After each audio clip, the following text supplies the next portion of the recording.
Hey guys, it's Skyler, and I'm just popping in before we start our episode to remind you that the number one thing you can do to spread the word about Intractable and get us out in front of more people is to rate us and review us wherever you listen to us. If you're not sure where to start, here is one amazing review written by Joseph Waxpress from New Jersey. He writes, "A brilliant approach to understanding the Gordian knot of international politics known as the Israeli-Palestinian conflict. Skyler is a very appealing host. She is well-spoken, direct in her interviews and comments, and committed to telling the full story of the conflict.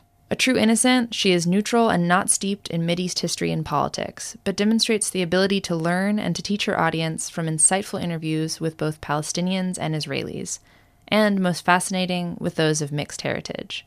Her guests are carefully chosen not just to represent one cause or the other, but to honestly discuss the effects the conflict has had on their lives. So keep up the good work. I eagerly await the next installment of your story." Well, Joseph, without further ado, here's our next installment. This is episode 5, The Road to Gaza.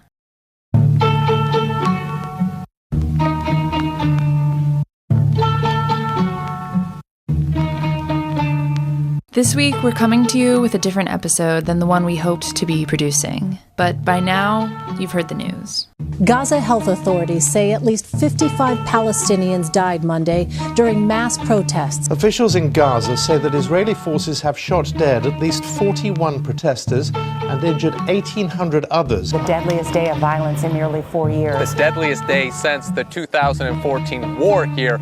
And if there's anything that's ever needed context, it's the developments of the past week. So in episode 5, an explainer. What the hell really went down in Gaza?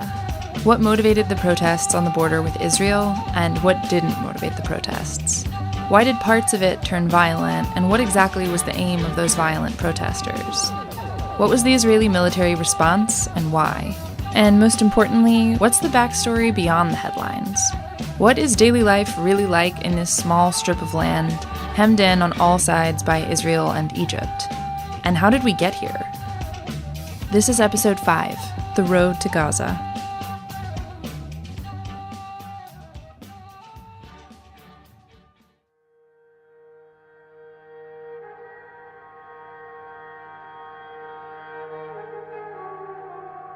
Before we return to the headlines of last week, we need to establish some of the facts on the ground. Those that control media coverage and perception here and abroad, as well as those that shape the realities, motivations, and emotions of Gazans who live in the Strip. We're going to get a first-hand look at life in Gaza in just a little bit. But first, I called on someone who can help us frame how Gaza's very particular recent history has shaped the situation we're facing today. Ohad Hemo is one of the most well-known Israeli journalists reporting on Palestinian politics and affairs. Over nearly 2 decades, he's reported on these issues for Israeli television and media, getting to know Palestinians, asking them for their opinions and views, and even interviewing various wanted members of militant groups.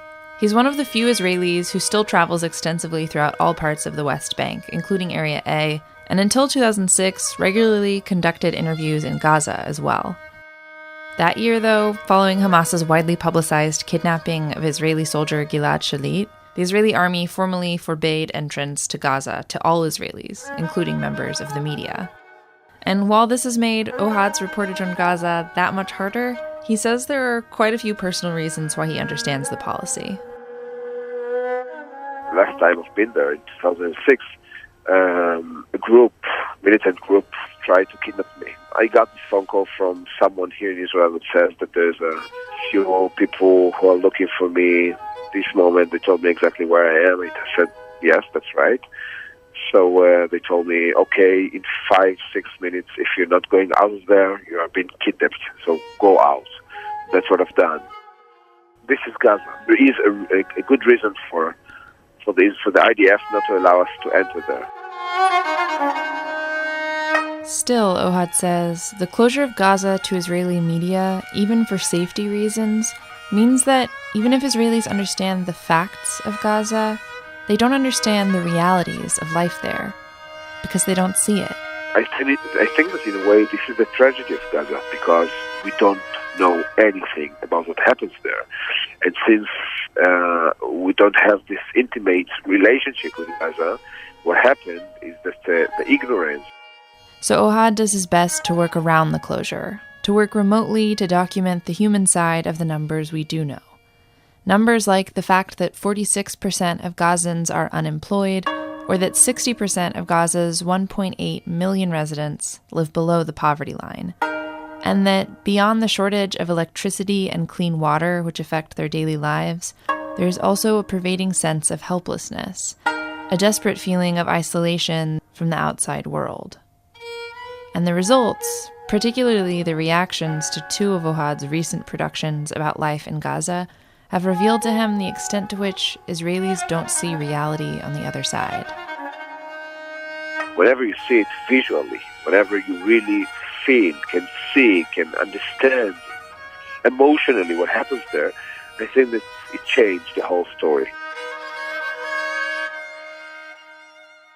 Now, the facts on the ground in Gaza, things as basic as why Gaza would need to be closed to Israeli journalists, wouldn't be comprehensible without an understanding of its recent history. Because things in Gaza weren't always this way. Once upon a time, not so long ago, in fact, things were quite different.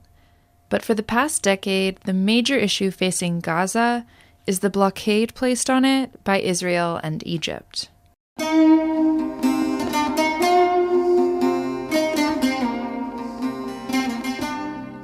Today, the State of Israel took a step of great importance for its future.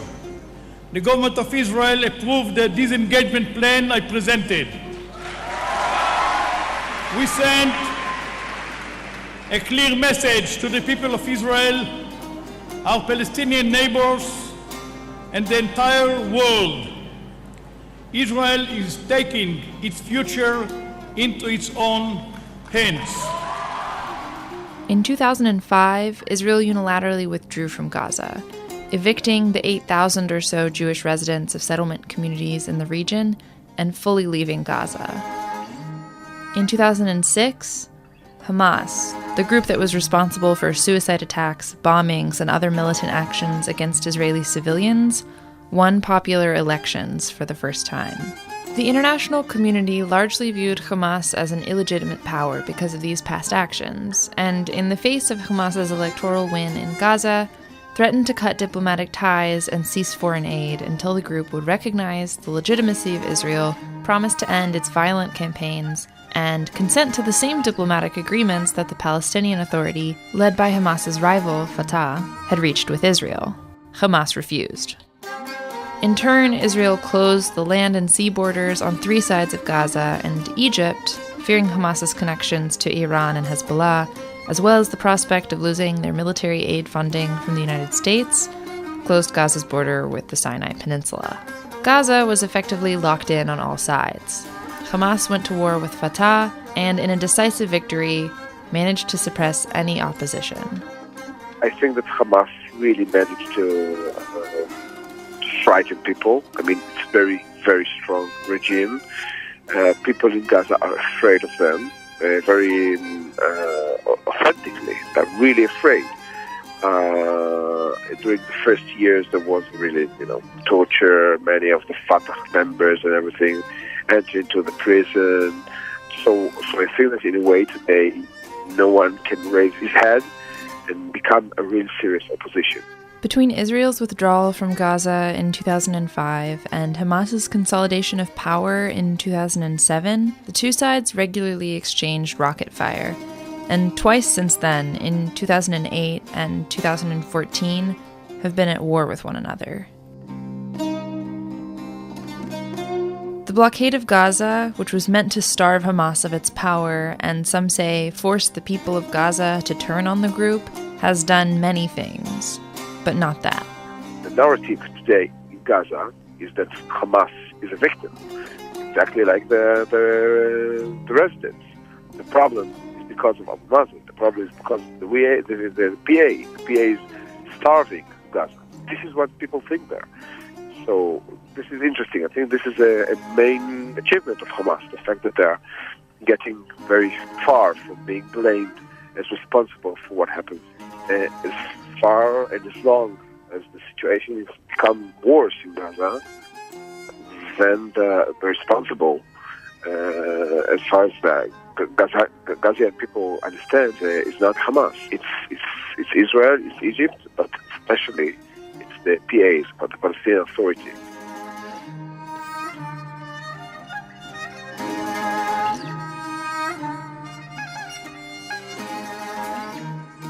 Gaza is, to most of the world, a black box. Other than for some press and humanitarian groups who are allowed to go in and out, the borders are closed tight. A generation of Gazans has never truly met an Israeli. The only face they know of the country just across the fence, land they desperately long to be able to cross into, is the face of the soldier.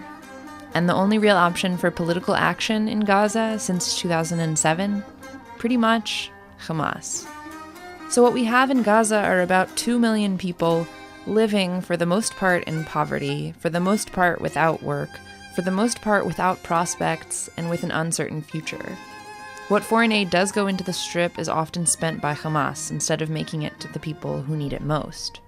The ongoing political squabble between Hamas and the Palestinian Authority means that the PA has stopped paying for Gaza's electricity bills, a utility supplied to them by Israel. Gaza suffers from massive electricity shortages as a result and only has about 3 to 4 hours of stable electricity per day.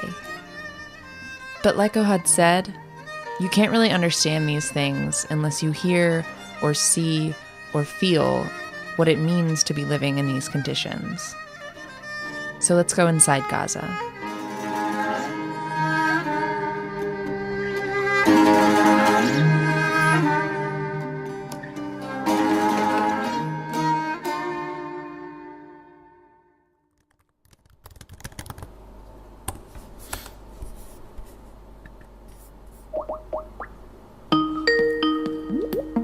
They changed the Skype ringtone.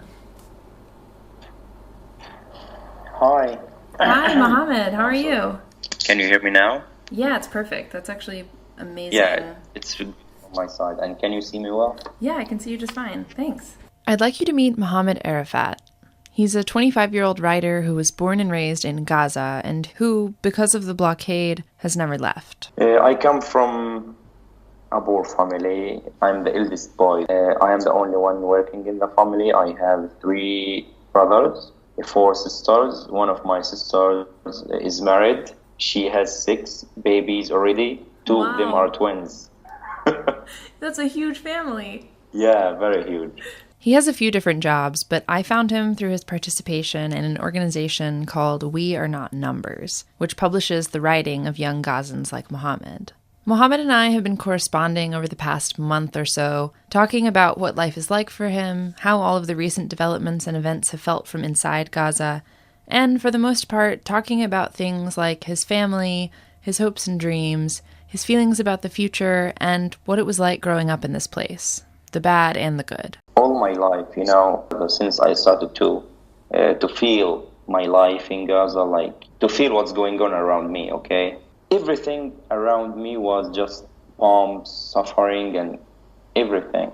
I remember in 2001 or 2, I was like 10 years or 11 years. That was my first experience in feeling what war means or what suffering means. From that time, the march of witnessing wars started. So, but still, however, my life used to be fun as well. So naturally, I asked Mohammed what he did for fun as a kid. What were the good memories interspersed with the difficult and scary times? I used very simple things to make big things, like going to the sea to swim. We play computer games when there is power. We go shopping. Sometimes it is not necessary to buy from the market, but at least we go shopping and walk and just look. When you said you played computer games, which computer games did you like best as a kid? In the past, it was like Counter-Strike, I guess. You know it? You know these old computer games? Super Mario, GTA 1, 2, 3, you know them? I've heard of it, yeah. Yeah, those were my favorite games. So Mohammed was more or less like any other kid, except, of course, when he wasn't. Every story he tells is punctuated by the realities in Gaza. When he speaks of his mother, he talks about how she rises every night in the dark of night to cook food for the next day, because sometimes the only electricity they get comes to them before dawn. He speaks about his father's depression, which began around the time of the blockade, because he could no longer find work as a builder, a job he had previously done every day in Israel. My dad used to be a builder inside Israel. He was richer than any European or American man, I swear. Every worker who used to work in Israel, every Gazan worker who used to work inside Israel was envied by other people. Believe me. Once my dad, in 2004, I guess, they stopped working inside Israel, my dad started to emotionally be tired. It was like a shock in his life, because he realized that that time will never ever come back again. Mohammad and I talk for a long time the first time we get on Skype. I have all kinds of questions for him about life there, and he has all kinds of interesting answers. But what interests me most are his thoughts about the relationship between Hamas and Fatah, who are still engaged in a standoff with one another. I've spoken with Israelis about the issue, and I've spoken with West Bank Palestinians, those who are ruled by Fatah, but I've never spoken about it to someone in Gaza who's lived every day for the past decade under the Hamas government. Both of our governments are a big part of the problem. So Hamas and Fatah will never ever have peace, because I know them. We know their addresses on the TV. We know their speeches. We know how they think. These are Islamists, and those are politicians.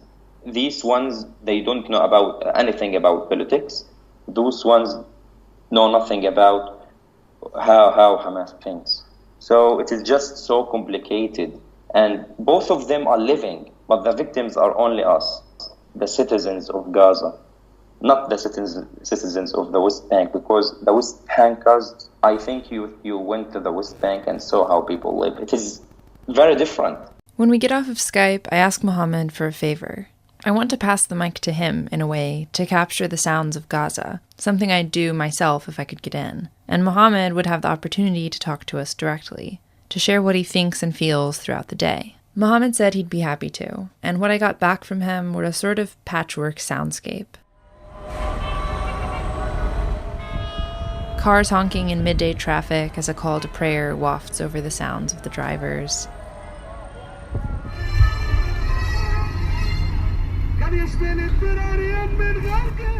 The sound of a taxi driver's music on Mohammad's morning commute.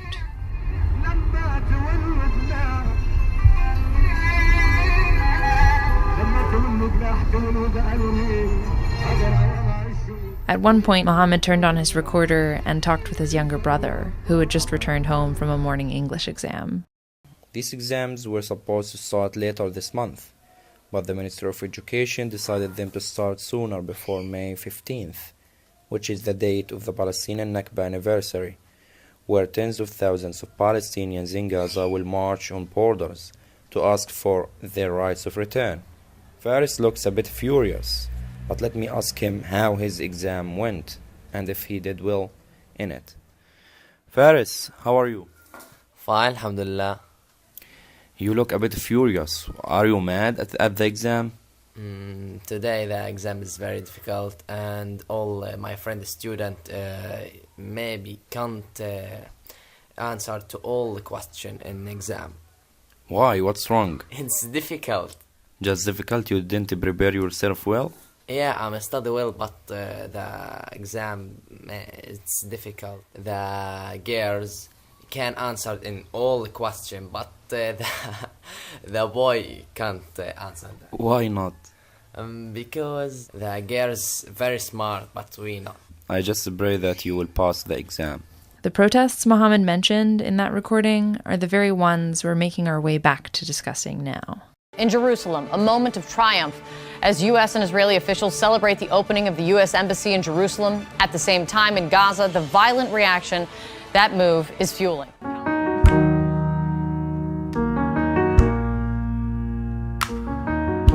The The violence came as the United States opened its controversial new embassy in Jerusalem, a move which has infuriated Palestinians. Gaza health authorities say at least 55 Palestinians died Monday during mass protests.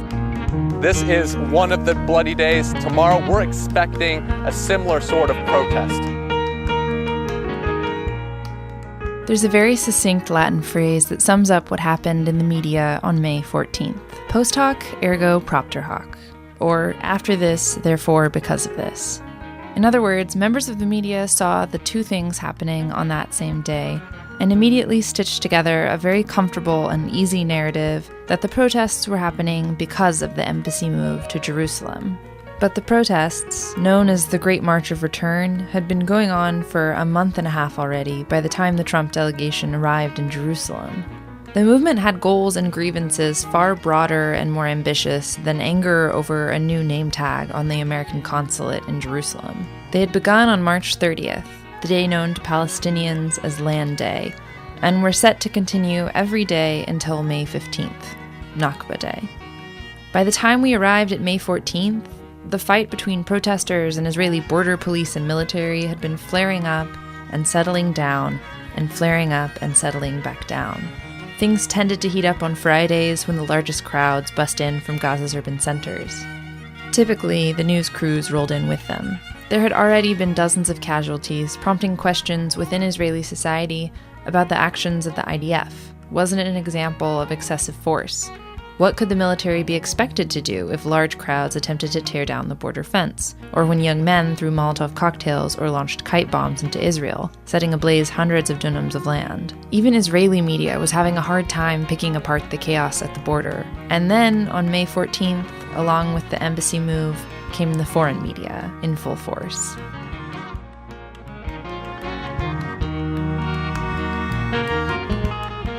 Strange, conflicting narratives and sound bites wafted into the news cycle throughout the day. I've met so many ministers, so many prime ministers in the world who always told us, why don't you march peacefully? This is exactly what we are doing. This is what I have been advocating for 16 years, and I'm so glad that all Palestinians are doing it today. Peacefully marching, demanding our rights, and we are encountered with severe violence. Israeli soldiers dropped tear gas canisters from drones. They'd already dropped leaflets warning Palestinians not to get too close to the fence. And when they did, the Israelis used live ammunition. There are casualties coming back from the fence. Some of them have been shot, and it is utter chaos here. Palestinians want to return to lands they fled in 1948 when the State of Israel was founded. And they are furious over what they say is American bias towards Israel. But with their slingshots and burning tyres, the protesters, including 6 children who were reportedly killed today, seem to be losing their lives for nothing. Would you describe what that is? This is a kite that's going to go to the Jews. He said it's designed to float over the Israelis and catch fire. It was decorated with writing claiming Jerusalem for Palestinians and also with swastikas. What does this thing mean to you? Why do you put that on there? The Jews go crazy for Hitler when they see it. The Israelis know that people are flying kites with swastikas. They know this. And they use it to discredit you, to say this shows you're bad people. What do you think about that? بدنا نحرقهم احنا قد ما نقدر بدنا ندمرهم. هذا الطبق عاملين فيه شبكة نصبينها في الجو. في الطبق نفسه.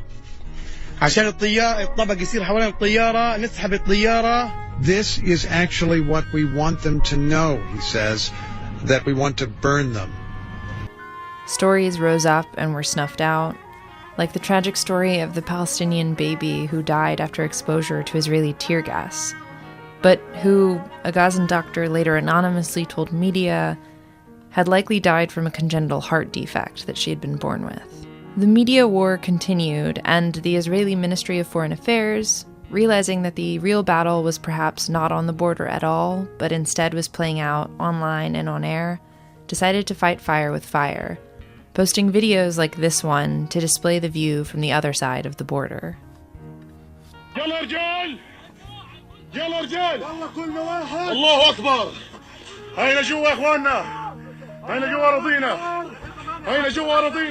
In this video, a group of men break through the fence east of Al-Burej, shouting that they had made it across, giving thanks to God, and shouting back for more men to come through. Then, just before the video cuts out, a man in a Guy Fawkes mask, wielding a large machete, shouts to the camera, "Remember Khaybar, O Jews, we're coming to slaughter you."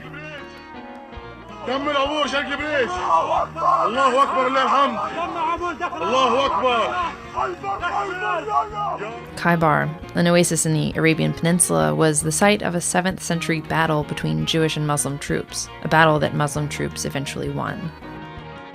In short, it was the typical 21st century news cycle, a circus of media descending upon one event and offering up so many wildly different viewpoints and narratives that it somehow becomes harder rather than easier to understand what's going on.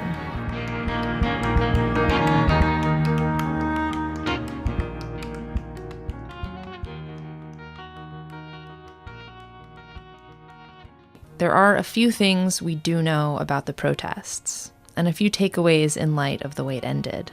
For the majority of the 6 weeks that the Great Return March took place, the main events of the protest were located hundreds of meters back from the border, in camps and tents where all sorts of community events took place. Theater performances, concerts, communal meals, haircuts, even a wedding. This was, by and large, the popular protest that drew families, Gazans young and old, and served almost as a sort of festival rather than a protest, and certainly not a riot. But these camps weren't the part of the protest that received the most media attention, because they weren't the parts of the protest that received military response. Everything you've seen in photographs and videos happened much closer to or directly on the border fence. Another thing we know is that when the dust settled on the protests, more than 60 people had died in one day. 50 of the dead were claimed by Hamas, and another 3 by the smaller militant group known as Islamic Jihad. Among the injured were several Palestinian medics who had risked their lives to retrieve the wounded, often fighting their way through thick plumes of smoke coming from burning tires, which was meant to provide cover from Israeli sniper fire.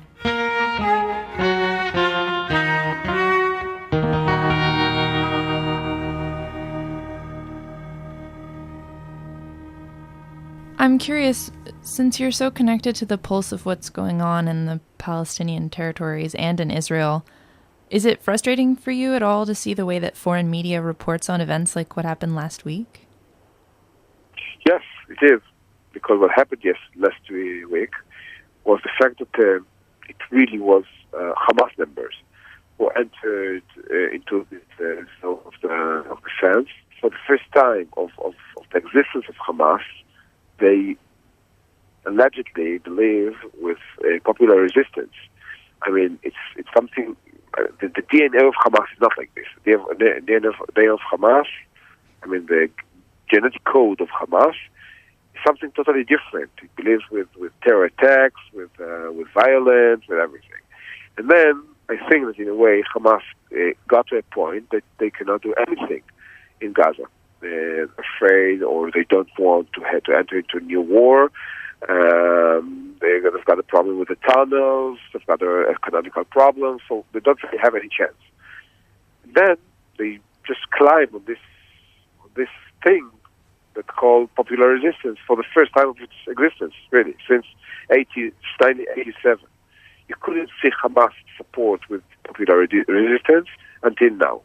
And they find out that this is good for them. They can have some achievements, specifically with the media, foreign media. And I'm not sure that the foreign media, I'm not sure that the world really understood that most of the people that were next to the fence were or Hamas members or people that were supported by Hamas and were sent by Hamas. Mm-hmm. And this is a very interesting thing to understand, if you really want to understand what happens there. Hamas members, or the armed wing of Hamas members, they were around, they were there, they were managing everything, arranging everything. It was, how could we say, Hamas arena.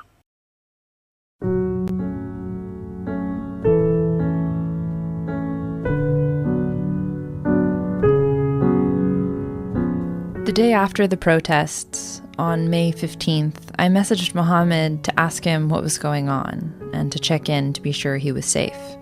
He was. Were people still protesting? I asked. He responded that they were not. Rumors say protests stopped, he wrote. Let me send you something.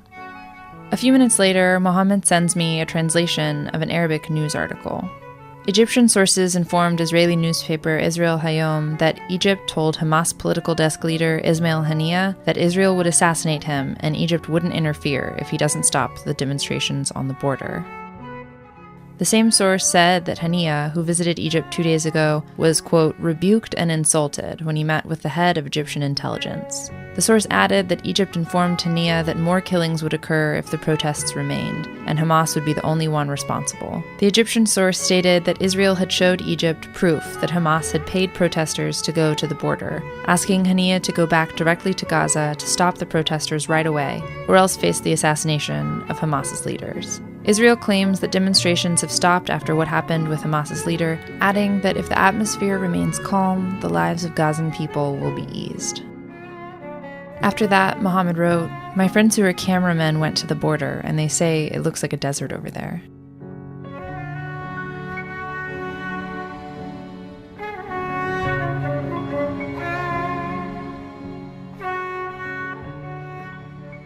So, what happened last week in Gaza? A needless bloodbath, for sure. A media war that played out on airwaves, television sets, and comment sections around the world. A war that may not have any winner at all. A better question, perhaps, than what happened last week is, what happens next? The relationship between Israel and Gaza reminds me of a quote from an American statesman, Thomas Jefferson, written almost 200 years ago.